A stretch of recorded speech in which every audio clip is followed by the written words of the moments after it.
Living together before marriage. तो इस चीज़ को समझ लेना चाहिए। हमारे यहाँ बहुत ज़्यादा आसानियाँ हैं। तो नबीजुना फातिमा ज़हरा के सदक़े हमें बहुत ज़्यादा कुरान के ज़रिए आसानियाँ मिलती हैं।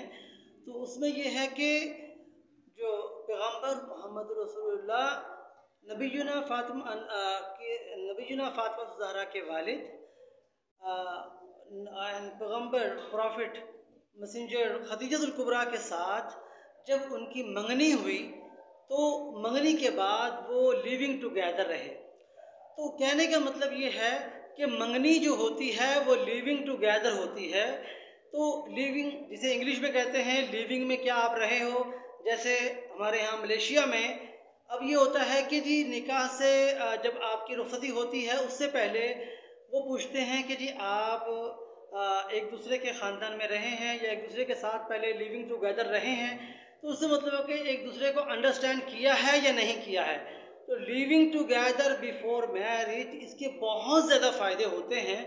अब का सवाल आता है कि जी क्या आपने रुखसती से पहले अगर दो मर्द औरत आपस में मिल गए हैं, जिस्म मिल गए हैं, तो उससे क्या होगा। देखें, दो लोगों की रजामंदी के साथ अगर जिस्म मिल रहे हैं वो एक इजाब कबूल ही हुआ करता है। वो जो है वो भी एक जायज़ तसव्वुर होता है, उसमें कोई नाजायज़ तसव्वुर नहीं है। तो इसलिए को समझ लेना चाहिए living together before marriage, understand each other, ताकि आप एक दूसरे को समझ लें, ताकि आपने एक दूसरे का लाइफ पार्टनर बनना है और ज़िंदगी भर इकट्ठे रहना है। इसलिए आप निकाह से रुखसती से पहले मंगनी करते हैं, जिसे इलाक़ाई हिसाब से किसी मंगनी कहते हैं और अंग्रेज़ लोग इसे लिविंग टुगेदर कहते हैं। हम लोग मलेशिया में कहते हैं कावीन कहते हैं।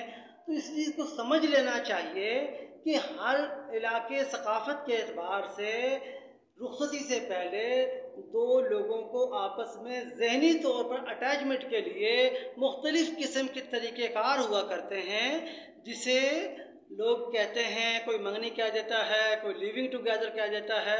तो हमें ये चीज़ अहले बैत से ये चीज़ मिली है, नबीजुना खदीजतुल कुबरा से मिली है, जो दुनिया की सबसे बड़ी बिजनेसमैन थी, जिन्होंने सबसे पहली इस्लाम की गवाही दी थी। उसके बाद ये चीज़ आगे हमें नबीजुना फातिमा ज़हरा से मिलती है। तो इसलिए living together before marriage is the great for